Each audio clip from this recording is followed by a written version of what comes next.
Anda kembali di Breaking News TV One, pemirsa. Di segmen kali ini sudah bergabung bersama saya, sudah ada Prof. Asrun dan juga Prof. Juanda. Selamat siang. Sehat? Assalamualaikum warahmatullahi wabarakatuh. Sehat ya? Baik, dan juga sudah bergabung bersama kami langsung dari Gedung Mahkamah Konstitusi, Bang Fahri, tim hukum Prabowo Gibran, dan juga Bang Vitansius, tim hukum Ganjar Mahfud.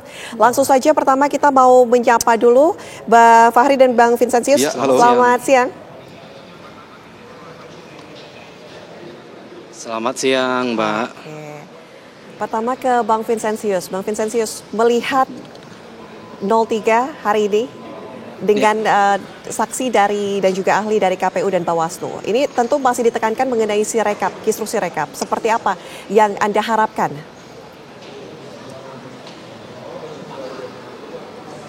Iya, tentu kalau tadi yang dihadirkan oleh KPU ahli berkaitan dengan sirekap dan juga saksi fakta berkaitan dengan sirekap, developer dari sirekap ini, kalau dari pandangan kami tentu ada banyak hal yang masih perlu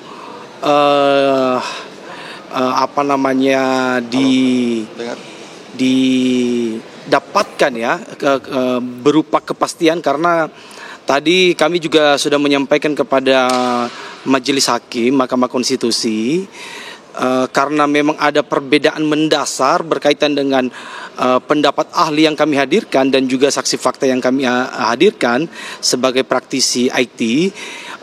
Tadi kami sudah mengajukan untuk dilakukan konfrontasi ya, bertemu untuk dua pakar IT dan juga praktisi IT, meskipun kemudian majelis hakim tidak bisa mengabulkan itu.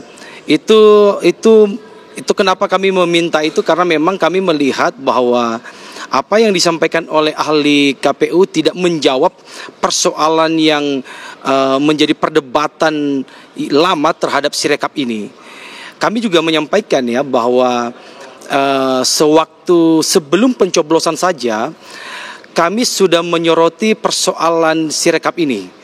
Ya, bahwa ada permasalahan di sirekap yang memang menguntungkan paslon 02. Itu waktu dilakukan simulasi oleh KPPS dan itu kami sudah sampaikan di Bawaslu. Dari apa yang disampaikan oleh ahli IT maupun juga developer dari ITB, menurut kami ini belum menjawab ya persoalan yang terjadi di sirekap ini. Ya, meskipun tadi banyak perdebatan berkaitan dengan apakah ini merupakan human error atau ini adalah merupakan technical error. Ya, tapi pada intinya ini belum menjawab persoalan konkret berkaitan dengan sirekap, bahwa banyak terjadi penggelembungan suara yang terlebih-lebih itu terjadi kepada paslon 02. Oke. Langsung saja Bang Fahri Bahmid, boleh ditanggapi nih, katanya ada permasalahan sirekap yang menguntungkan ke 02, entah human error atau technical error. Seperti apa tanggapan Anda? Iya, tadi kan kita sudah mencermati persidangan yang sudah dilangsungkan ya dari sejak pagi pukul 8 sampai dengan saat ini, yang mana KPU RI selaku termohon itu telah mengajukan apalagi namanya satu saksi satu ahli ya, dan ahli dari pihak KPU tadi sendiri telah menjelaskan banyak hal yang cukup bermanfaat untuk kepentingan persidangan ini dalam rangka untuk menguak tabir apa yang sebenarnya terjadi. Yang pertama poinnya adalah ahli dari KPU telah menerangkan bahwa persoalan yang terjadi dengan sirekap itu adalah murni persoalan technical error. Itu yang pertama. Poin yang kedua adalah basis penghitungan dan pengesahan ya hasil suara atau hasil pemilu untuk sepanjang menyangkut dengan pemilihan presiden dan wakil presiden, itu yang dipakai adalah apalagi namanya penghitungan suara secara berjenjang. Jadi bukan sirekap. Sirekap itu memang pada hakikatnya adalah sebagai sebuah alat bantu saja yang sebenarnya kalaupun ada ataupun tidak ada itu sama sekali tidak mempengaruhi apa yang menjadi keputusan ataupun ketetapan daripada KPU RI. Itu semuanya sudah clear ya. Tadi juga banyak hal yang sudah kita eksplor secara lebih mendalam, lebih lebih jelas tentang kira-kira apa dan bagaimana harusnya KPU harus bersikap. Nah, jadi telah banyak hal yang telah terungkap. Kemudian yang kedua yang tidak kalah pentingnya adalah apalagi namanya tadi juga diminta oleh para pihak, terutama dari pemohon ya, untuk barangkali ahli ini dikonfrontir dengan ahli yang diajukan oleh pemohon. Tapi sebagaimana yang kita ketahui dalam hukum acara itu kan tidak mengenal adanya satu medium atau forum acara konfrontasi seperti misalkan dalam mekanisme peradilan pidana, karena di sini di Mahkamah Konstitusi kan menganut sistem atau prinsip speedy trial. Jadi mahkamah punya cara untuk menyikapi andaikan kalau ada ahli yang berpendapat berbeda dengan ahli yang lain. Tentunya hakim punya sikap atau punya cara untuk menyikapi soal-soal seperti itu. Jadi kami kira dengan agenda hari ini telah clear ya. Sepanjang menyangkut dengan isu besar yang digaungkan oleh pasangan 01 dan 03 yang berkaitan dengan Sirekap itu telah clear dan telah terjawab secara lebih jelas dan paripurna. Makanya kami harap ke depan nantinya kalaupun putusan MK nanti telah dilahirkan, maka persoalan yang menyangkut dengan Sirekap ini harus dianggap tuntas dan clear, sehingga tidak lagi menjadi polemik yang berkepanjangan dan pada akhirnya menjadi konfusius di tengah masyarakat. Mungkin seperti itu prinsipnya. Oke. Bang Vincent, tadi dikatakan seharusnya sudah clear ini kalau Sirekap prosesnya di Mahkamah Konstitusi, sudah ada ahli dan juga saksi yang berbicara di depan Mahkamah Konstitusi. Adakah lagi mungkin kendala atau hal-hal lain yang kemudian masih mengganjal dari pihak 03 sendiri? Ya, tentu memang kalau bagi kami ini belum clear ya. Itulah kenapa kemudian kami mengajukan konfrontasi itu. Meskipun kami memahami bahwa proses hukum acara di mahkamah itu mungkin sangat tidak diperkenankan ya. Tapi itulah bentuk bahwa kami masih belum puas terhadap pendapat maupun keterangan dari saksi fakta yang dihadirkan oleh termohon berkaitan dengan Sirekap. Banyak data yang sudah disampaikan oleh ahli kami maupun saksi fakta kami bahwa jutaan suara yang memang perlu dikonfrontasi sebetulnya antara tim IT-nya KPU dengan IT yang memang kita hadirkan di persidangan ini. Sebetulnya ini tujuan kita semata-mata untuk menemukan keadilan substantif dalam pembuktian di Mahkamah Konstitusi ini. Ya itu tujuan kami, kenapa kami menginginkan ada satu agenda konfrontasi meskipun kemudian tidak diperkenankan ya, tapi itu tujuan kami untuk bagaimana kemudian kita bisa menemukan keadilan substantif ini dan bisa kita selesaikan di Mahkamah Konstitusi ini. Karena berkaitan dengan Sirekap ini bukan hanya terjadi pada konteks rekapitulasinya, tapi pada saat saja simulasi sebelum pencoblosan ini sudah terjadi persoalan ini. Kebetulan pada saat itu tanggal 12 Februari ya 2024, saya secara pribadi yang memang melaporkan ini di Bawaslu. Karena kami mendapat laporan dari KPPS bahwa hasil simulasi dari KPPS saja terjadi indikasi kelemahan dalam Sirekap ini. Ya meskipun ada perdebatan apakah ini human error atau technical error, ini memang perdebatan yang memang belum clear di persidangan ini juga. Jadi bagi kami bahwa tentu nanti ini menjadi kewenangannya mahkamah untuk mempertimbangkan, tapi bagi kami sudah mengutarakan pada sidang kemarin, baik saksi ahli kami maupun saksi fakta kami, apa yang selama ini menjadi perdebatan terhadap Sirekap ya. Dan tentu saja apa yang disampaikan oleh ahli dari ataupun saksi fakta dari termohon, ya bagi kami belum puas terhadap itu. Kami memohon kepada majelis hakim untuk mempertimbangkan ataupun nanti dari majelis mungkin memiliki ahli khusus untuk menilai persoalan Sirekap ini. Tadi dari majelis Profesor Saldi Isra juga meminta kepada termohon dalam hal ini KPU untuk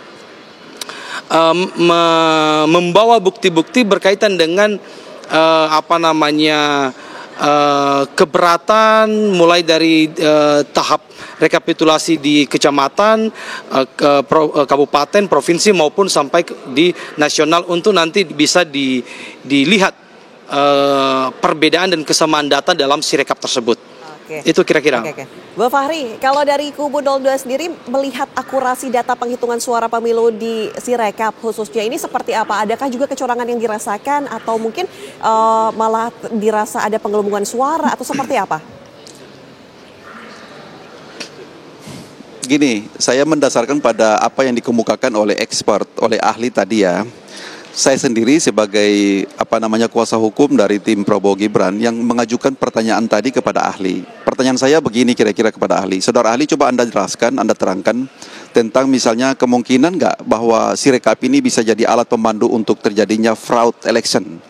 Dan pada akhirnya ahli menjelaskan panjang lebar. Poin penjelasannya begini kira-kira yang saya sadur dari apa yang saya dengar dalam penjelasan persidangan tadi. Yang pertama, Sirekap itu berdasarkan undang-undang kan bukan menjadi satu dasar pijakan untuk pengesahan hasil pemilu. Itu satu.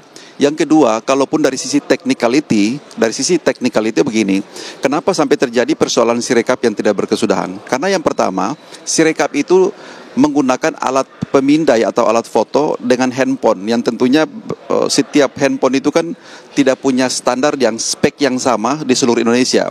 Handphone ini cuma hanya partisipasi dari masing-masing KPPS untuk menggunakan perangkat elektronik yang mereka punya, yang tentunya kualitas yang satu dan yang lain itu berbeda, kualitas kamera dan seterusnya. Yang kedua, kertas juga itu bisa menjadi salah satu kontribusi penting untuk nantinya mesin membaca secara keliru. Yang ketiga adalah model penulisan. Model penulisan itu antara orang yang satu dan yang lain itu kalau ketika menulis angka 4 itu tentunya berbeda, angka 1 saja berbeda. Nah, kebetulan mesin ini punya mekanisme algoritma yang sudah sangat settle.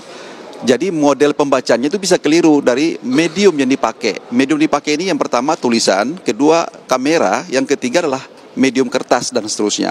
Sehingga dengan demikian dari komponen-komponen itulah bisa berpengaruh terhadap hasil angka, hasil akhir. Itu yang pertama. Sehingga ke depan yang bersangkutan mengusulkan kalau ke depan itu baiknya, karena ini juga adalah kasus yang berlanjut dari pemilu pada waktu situng di 2019, sehingga ke depan itu dia sebagai ahli, sebagai ilmuwan mengusulkan untuk nantinya dilakukan perbaikan. Artinya karena kita ini memotret, mengupload apa adanya, ke depannya itu bagusnya itu telah didikte untuk pengesahan semacam diverifikasi dulu sebelum hasil akhir ditampilkan ke media gitu ya. Nah, itu kelemahan-kelemahan dari sistem yang kita punya saat ini. Tapi sebagai kesimpulan, ada atau tidak adanya Sirekap, pemilu itu disahkan bukan dengan dasar Sirekap, tapi pemilu itu didasarkan kepada hasil perhitungan dan koreksi secara berjenjang. Karena memang dalam undang-undang pemilu kita seperti itu. Dalam undang-undang pemilu kita kan yang dipakai sebagai dasar pengesahan hasil pemilu sampai dengan keluarnya SK 340 itu sebagai pengesahan hasil pemilu untuk Pilpres dan pemilu Pileg. Itu kan bukan perhitungan Sirekap, tapi perhitungan manual secara berjenjang.